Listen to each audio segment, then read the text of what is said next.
Chicken मलाई बोटी, अज्जा,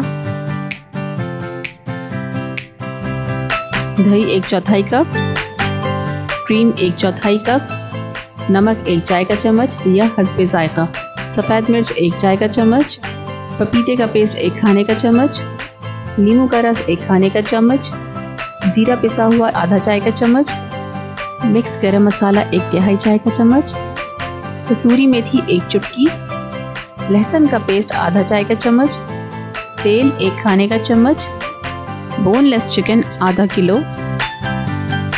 इन सबको अच्छी तरह मिक्स करें और 20 मिनट तक मसाला लगाकर रख दें।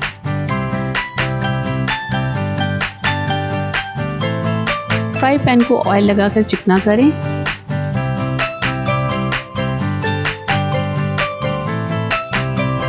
और चिकन को 3 से 4 मिनट फ्राई करें।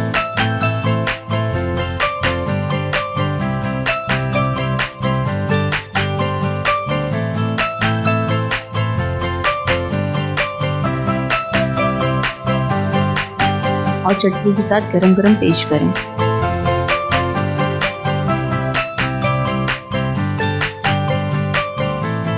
Brown tomato, like and subscribe.